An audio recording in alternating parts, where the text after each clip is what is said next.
मोदी लहर का मारा बिचारा मराठी मानुस का नारा। हुंकार की पहला उत्तराखंड की बेखौफ आवाज हुंकार पहाड़ के में आपका हार्दिक अभिनंदन।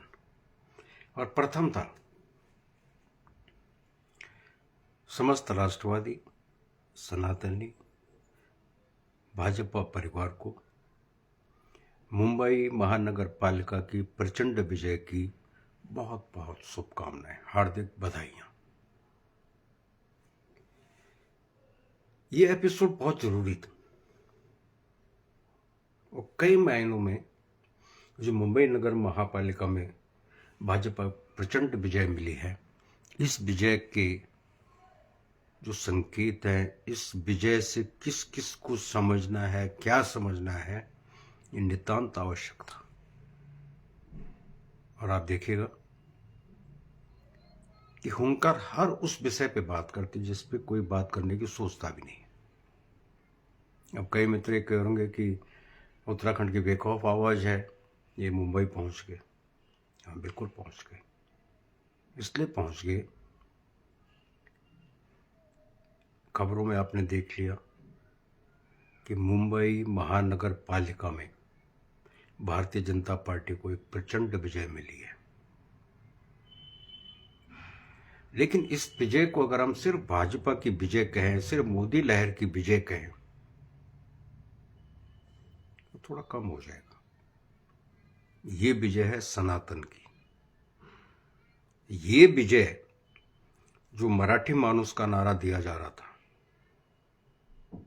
अपने मुंबई वासियों ने ये बता दिया कि हर कोई जो मुंबई में रह रहा है वो मराठी मानुस है। वो इनके छल में नहीं आए। ये होता ना मराठी मानुस। भाई, उस मुंबई में प्रत्येक राज्य के लोग हैं और सबसे बड़ी जनसंख्या वहां के मूल निवासी के बाद अगर किसी की है तो उत्तराखंड और बिहार की है। तो अपने उत्तराखंड परिवार को मुंबई में जो है उनको भी बहुत बहुत हार्दिक शुभकामनाएं इस प्रचंड विजय के लिए, क्योंकि हमें मालूम है कि इसमें आपका भी पूरा पूरा योगदान है। तो साथ में पूर्वांचल का भी योगदान है और ये विजय है सनातन की, ये विजय है विकास की। अब क्यों आना पड़ा लाइव, पहले बता दें। इसलिए आना पड़ा, एक नहीं दो नहीं कई संदेश आज इस लाइव के माध्यम से पहुंचाने का प्रयास करेंगे अपने उत्तराखंड को। पहला, जो कांग्रेस का झूठ का आडंबर है, ये दे दनादन दे दनादन दे दनादन पाताल लोक की तरफ जा रहा है। ये 96वीं हार मुंबई में, इससे सीखना होगा अपने उत्तराखंड को। बिहार का देख लिया था हम लोगों ने, कुल मिला के 6 कांग्रेस को, और 6 की भी जो खबरें आ रही है वो 6 की 6 भी बहुत जल्द उनकी भी खबर है कि जेडीयू में जा रहे हैं, तो शून्य हो जाएगा। तो सबसे पहला जो अपना उत्तराखंड है, हमको समझना होगा, और इसलिए समझना होगा जैसे अभी आप लोग देख रहे हैं वो हरक सिंह रावत जी के सनातन विरोधी बयान, हरीश रावत के सनातन विरोधी बयान, सनातनी होते हुए देवभूमि के हिंदू वासंदे होने के उपरांत भी इनके सिर पे अभी भी कांग्रेस का भूत सवार है। तो इनको तगड़ी चोट तो मार दी किसने? मुंबई ने। अब वक्त है आपका और हमारा कि आपको और हमें भी इनको रास्ता दिखाना है, इनकी अक्कल ठिकाने लगानी होगी।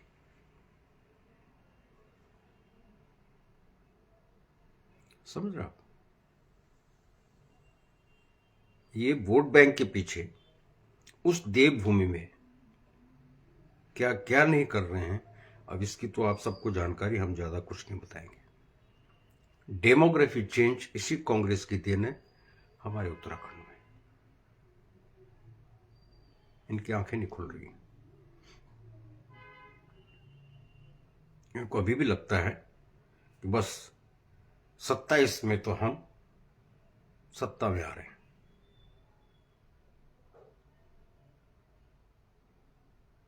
तो इसलिए ये उत्तराखंड कांग्रेस सबक ले न ले, आप और हमको लेना है। आप और हमको समझना होगा कि अब उत्तराखंड में भी कांग्रेस का नाम लेने वाला नहीं मिलना चाहिए। ये हमारा एक कमिटमेंट होना चाहिए, एक संकल्प होना चाहिए। ठीक है। और कई सवाल आज। पहला सवाल अपने उत्तराखंड को पहले सवाल करेंगे। आप लोग कोई जुड़ गए तो जुड़ गए, ठीक है।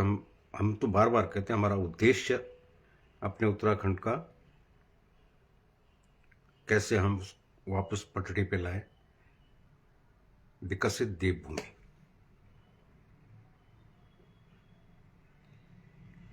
तो पहला सवाल आपके लिए छोड़े जा रहे हैं। अगर आप कुछ मित्र जुड़ जाए तो सुनते रहिए। हमें मालूम है नहीं जुड़ोगे, हम बार बार कहते हैं। कौथिक का मंच तो है नहीं कि जो हर कोई जुड़ जाएगा। हम एक सुलगनी मारेंगे और सब जुड़ जाएंगे।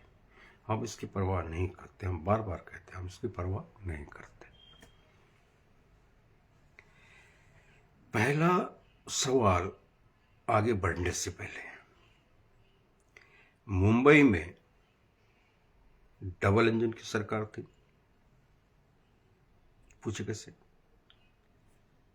केंद्र की सरकार, राज्य की सरकार, और आज ट्रिपल इंजन की सरकार हो गई है। ठीक है।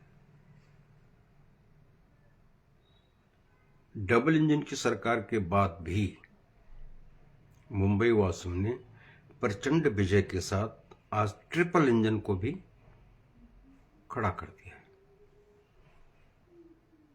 अब सवाल ये है कि उत्तराखंड में भी तो डबल इंजन की सरकार है ना?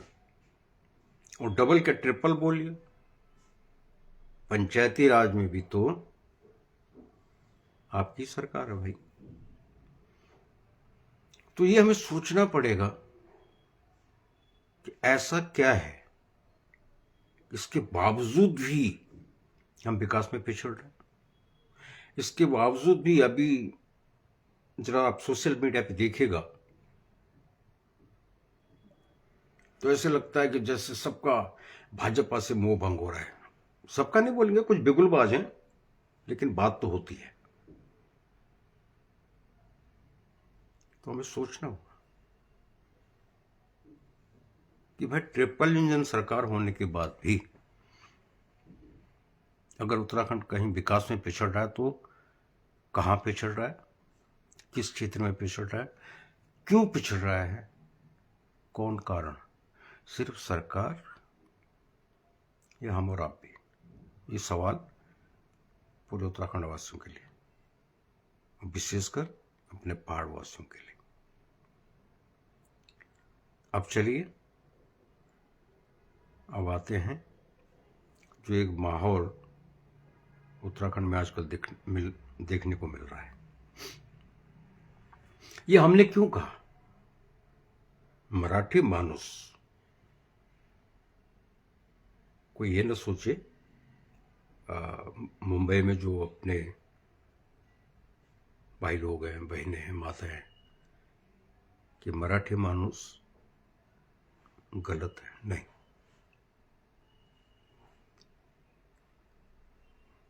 इसलिए कहा हमने कि ये जो मराठी मानुस का नारा है ये भी कुछ नहीं कर पाया क्योंकि मुंबई वासियों ने कह दिया कि हम सब एक हैं। अब ये जो हमारा एक क्षेत्रीय दल है, जय पहाड़ जय पहाड़ी की तर्ज पे बिगुल बजा रहे, मैं स्पष्ट कहता हूं बिगुल बजा रहे, तो ये उनके लिए समझ जाए अगर। और आज क्षेत्रीय दलों पे अंतिम एपिसोड होगा, इसके बाद हम इनकी कोई बात नहीं करेंगे, समझ गए अगर। क्योंकि ये प्रचंड विजय से इनको सबक लेने की आवश्यकता है। किसको? उत्तराखंड क्रांति दल को। यही बिगुल बजा रहे ना आजकल, देख लीजिएगा। उद्धव ठाकरे एंड कंपनी ने मराठा मानुस का नारा दिया, क्या हुआ? और आप भी वही लगा रहे हो आजकल नारा, उत्तराखंड न बोल करके, और आप पहाड़ी पहाड़ी पहाड़ी का राग छेड़े जा रहे। तो सोच लीजिए आगे क्या होने वाला है। मात्र जय पहाड़ी तय पहाड़ी बोलने से कुछ नहीं होने का।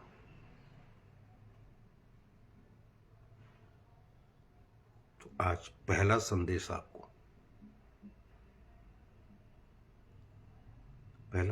आपको कि इससे सबक ले। मुंबई महानगर पालिका की जो विपक्ष की करारी हार हुई है, धूल चटा दी कांग्रेस को, और आप उसी कांग्रेस को सिर पे बिठा के और अभी भी सपने देख रहे हो ना होने का, है ना? तो ठीक है, जय पहाड़ी तय पहाड़ी, तो जय देवभूमि बोलिए।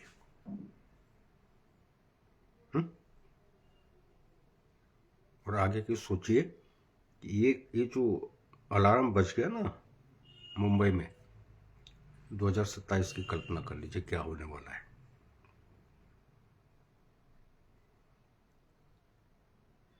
अपशब्दों, अमर्यादित भाषा का प्रयोग करके राजनीति नहीं होती।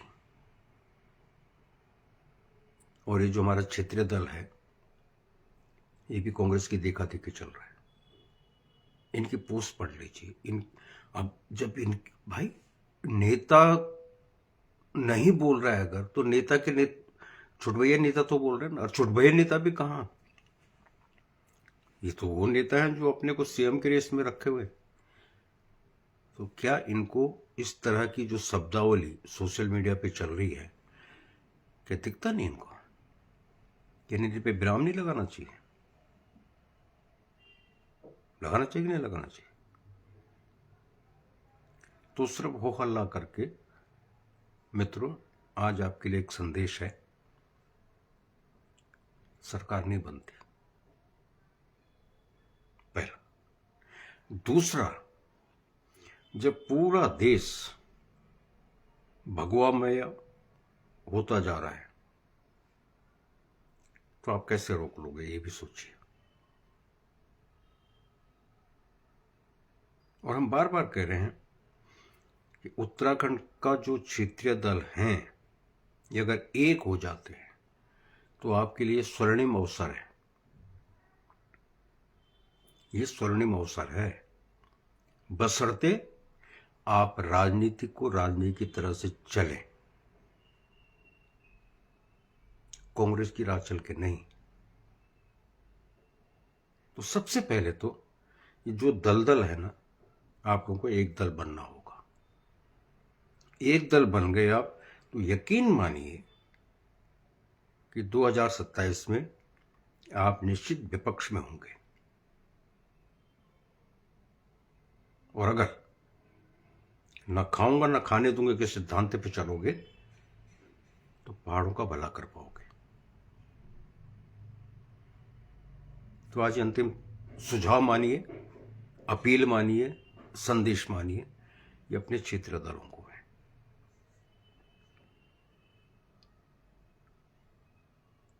हम नेपाल की तरह जंजी कर देंगे, नहीं कर। वो जंजी जो, हाँ जंजी जानते हैं, जंजी मतलब युवा की बात हो रही है ना। इस जनजी का क्या मत प्रतिशत रहा मुंबई महानगर पालिका के चुनाव में? किसके पक्ष में? सरकार के पक्ष में 45%। समझ रहे हैं मेरी बात? तो जिस जनजी को आप नेपाल की तरह सड़क पर उतारना चाहते हैं, भूल जाइए कि अपनी देवभूमि का जनजी आपके कहने पे चलेगा, नहीं चलेगा। ये राष्ट्रवाद के कहने पे चलेगा। ठीक है, ये मोदी जी की विकास योजनाओं को देख के चलेगा। तो पहले तो राह बदलिए। ये जो अराजकता की ओर कदम बढ़ रहे हैं आप लोगों के, इन कदमों को रोकिए। और विशेष करके आज ये लाइव आपके लिए आया हूं मैं, क्षेत्र दलों के लिए। क्यों आया हूं? क्योंकि पीड़ा है।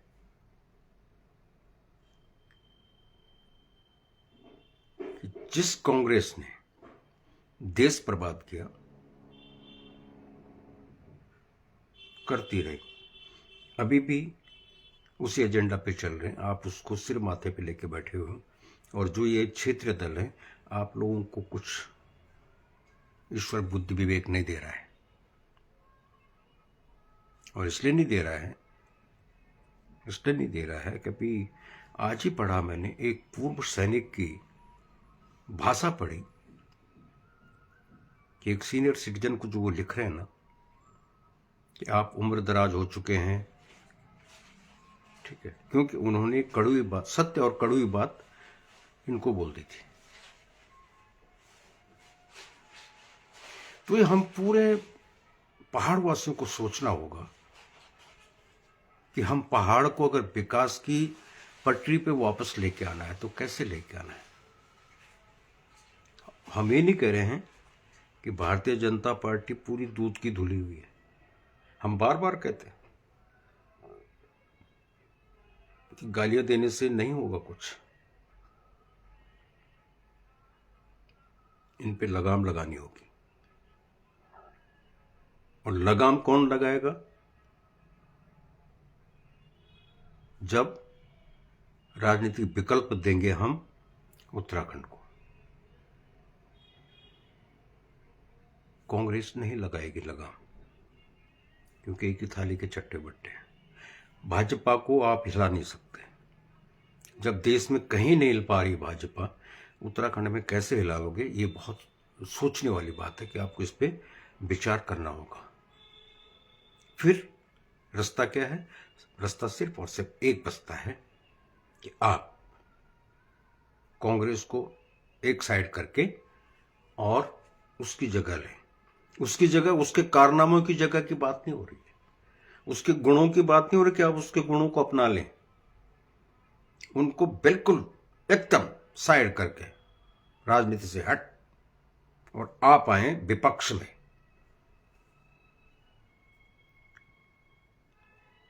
तो आज आप लोगों के लिए बहुत यही संदेश देना था। और एक और सवाल, अब संदेश तो दे दिया, अब आपको एक चीज और कहना चाहता हूं चंद्र भाई, एक चीज और। बड़े दिनों से दिल कर रहा था कि सवाल भी करूं क्षेत्रीय दल से।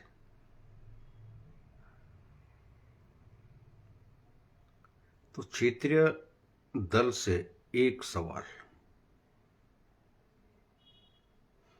क्या बताएगा या बताएंगे क्षेत्रीय दल? अब ये होता तो एक की बात करते ना, वो जो दूसरे दल हैं वो भी अपनों के ही है। अभी थोड़ी कि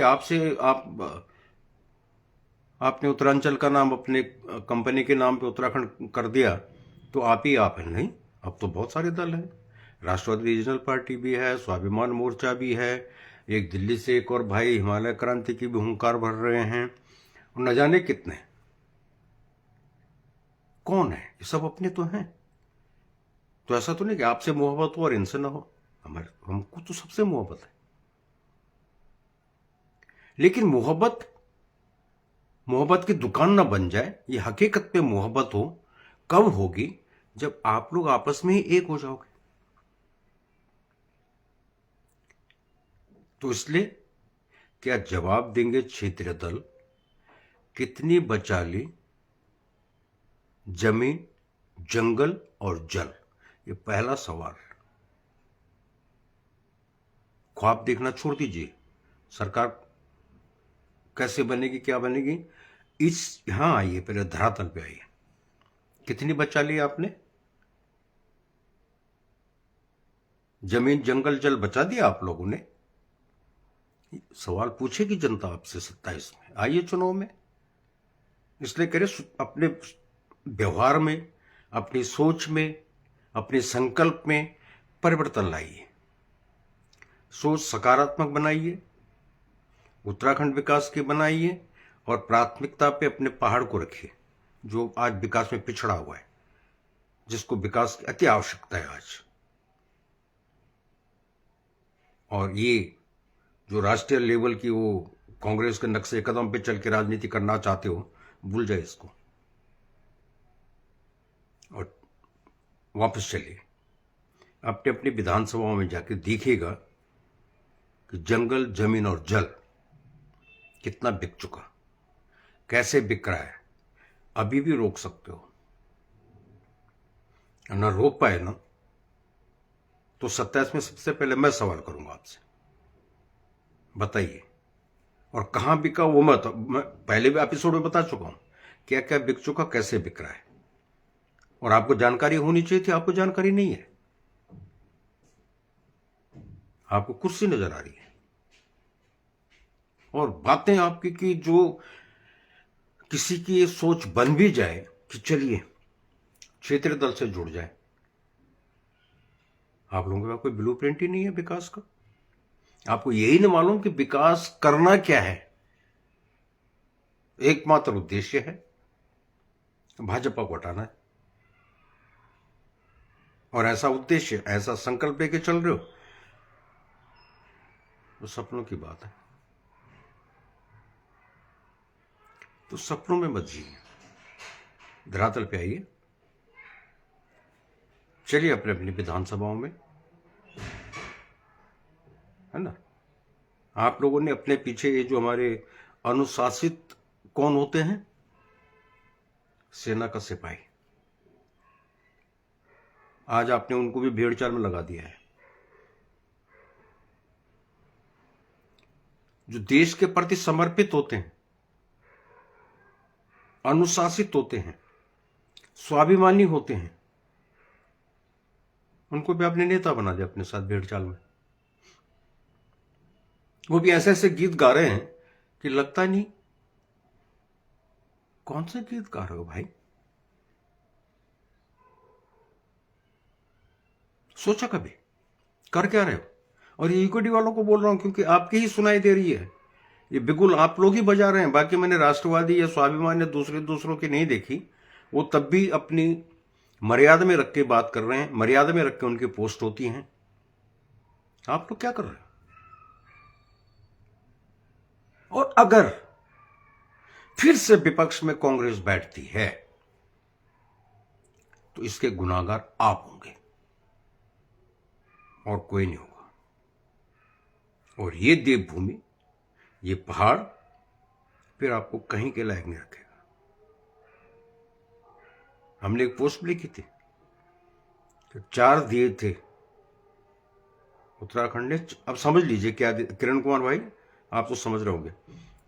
उत्तराखंड ने 4 दिए थे, 27 में ना 4 भी चपेट भी होगी और 40 सवाल भी होंगे। और जब आप उनको संतुष्ट कर पाओगे ना मतदाताओं को, तब आपको वोट मिलेगी। नहीं तो यही होगा जैसे होता आ रहा है।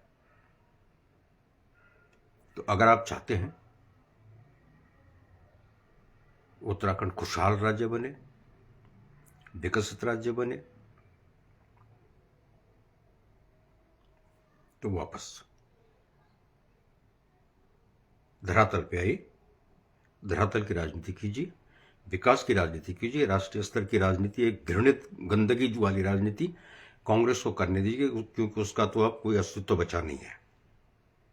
तो हमें दुख भी नहीं है, कतई दुख नहीं है। लेकिन जिस राह पे आप जा रहे हैं वो दुख देने वाला है, पीड़ा दे रहा है। आपकी जो राह पकड़ी है ना आप लोगों ने, ये उत्तराखंड तो छोड़िए, पहाड़ी में नहीं है। और हम सत्य बोलते हैं, डंके की चोट बोलते हैं, लाख बुरा मानिएगा। और जिसको फेस टू फेस बहस करनी हो बता दीजिएगा, देहरादून आना है, कहां आना है। भाजपा से तो बाद में बात कीजिएगा, पहले हमसे कर लीजिएगा। इस पहाड़ी से कीजिए ना बात, हम बताएंगे आपको।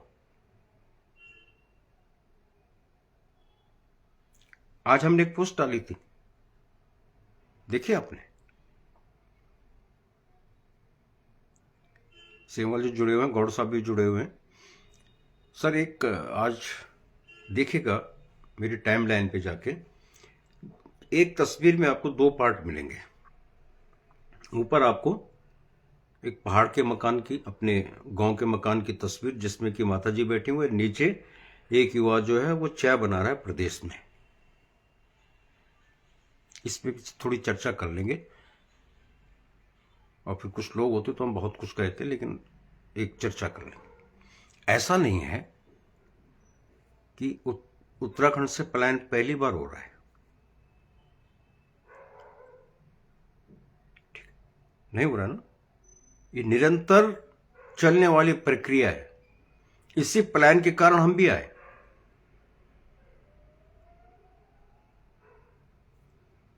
आज क्या पलायन वापसी, जिसको हम रिवर्स माइग्रेशन कहते हैं, क्या मुश्किल है?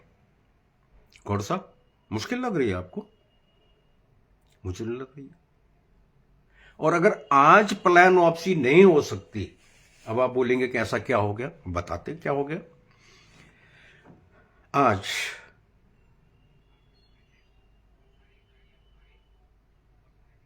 बीपीएल, राशन, मनरेगा स्कीम चल रही है ना, फिर भी हम क्या कर रहे हैं? कितने युवा होंगे अपने पहाड़ से कि जो शहरों में आकर के और बहुत अच्छा अपना, जिसको हम क्या करें, व्यवस्थित हो गए होंगे। हो गए क्या गौर साहब? एक हकीकत शहरों की सभी जानते हैं, लेकिन फिर भी बता दूं, ज्यादा से ज्यादा जो भी आ रहे हैं प्राइवेट सेक्टर में ही जॉब है। ठीक है सर, प्राइवेट सेक्टर में वह मुश्किल, हाँ कोई टेक्निकली या हाई क्वालिफाइड है, आईटी सेक्टर में है, तो वो तो ठीक है, वो तब भी अपना सर्वाइवल ही कहेंगे, चाहे उनको 70-80 हजार भी मिल रहे हैं, वो सर्वाइवल होता है शहरों में। लेकिन आमजन जो है 15 से 20 हजार की नौकरी वाला, मैं कह रहा हूं 35 हजार की नौकरी करने वाला, वो कहते हैं ना निचोड़ेगा क्या, और है ना, आपको एक छोटा सा, अब तो यहां शहरों में झुग्गियां भी 3,000 से और 5,000 से कम में नहीं मिलती झुग्गियां। तो अगर 25 गज के प्लॉट में भी आप किराए पे रहते हैं तो आपको 10,000 तो उसके लिए रखने हैं। ठीक है, और फिर समस्या क्या है, एक नया ट्रेंड चल पड़ा है, बच्चे भी साथ, क्या कर पाओगे उसमें? कुछ नहीं होता, यही होता है, देखा देखी होती है। हाँ, बच्चा शहर में है। अगर हम पलायन वापसी करते हैं, जैसे हमने कहा ना कि अभी मौका है, जब तक ये मनरेगा खत्म नहीं होता, बीपीएल का राशन खत्म नहीं होता, ये मौका है पलायन वापसी का। लेकिन करवाएगा कौन, समझाएगा कौन? अगर समझाने की बात करें, जैसे हमारे भाई जुड़े हुए हमारे साथ सुरेश रावत जी, इनको लगे तो भाजपा ही है तो भाजपा की बात कर रहे हैं। नहीं भाई, हम सर्व समाज की बात कर रहे हैं। आज पहाड़ों में न खाने की कमी है न पीने की कमी है। हमने पहले भी कहा था,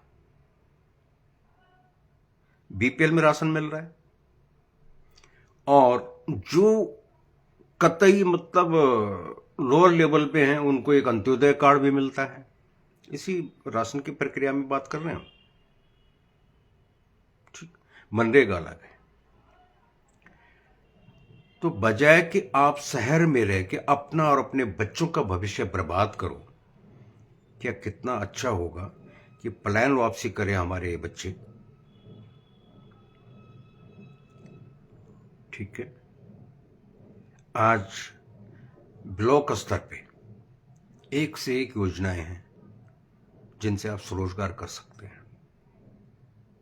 स्वरोजगार, किसी की चाय नहीं बनानी, किसी के भांडे नहीं मंजाने, आप अपना स्वरोजगार कर सकते हैं। और सबसे बड़ी बात, खाने पीने की कोई समस्या सरकार ने नहीं रखी हुई है। कोई समस्या नहीं है कि गांव जाऊंगा क्या होगा। ईश्वर की दया से जो हमारे बाप दादाओं ने मकान बनाए थे वो भी आज हैं।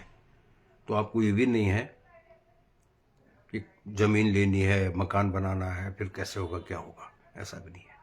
लेकिन सबसे बड़ी बात है, समझाएगा कौन? सबको तो राजनीति करनी है सुरेश भाई, सबको राजनीति करनी। मेरे ख्याल से जितने भी भाई यहाँ जुड़े हुए हैं, हम सब ने गांव में ही पढ़ाई की होगी, और तब का समय और आज का समय देखिएगा, स्कूल खाली हैं। वो धनी दादा धड़ाधड़ स्कूलों पे ताले ठोक रहा है। ठोकेगा ही, जब बच्चे नहीं होंगे तो क्या करेगा वो भी। हालांकि हम गाली देते हैं, और इसलिए देते हैं, हम इसलिए नहीं देते हैं कि ऐसे क्यों कर रहा है। हम सुझाव देते हैं और तब बोलते हैं। हमें कहते हैं कोई अपने गिरेबान में झांकना चाहिए कि क्यों पलायन हो रहा है, क्यों। नंबर एक, चलिए रोजगार के लिए तो हो, ये प्रक्रिया हर राज्य से है, लेकिन अपने पहाड़ों से शिक्षा के लिए पलायन क्यों हो रहा है, कौन सवाल करेगा? और ये जो है, हमने पिछले एपिसोड में भी कहा था, ये जो हमारा धाकड़ धामी भाई है,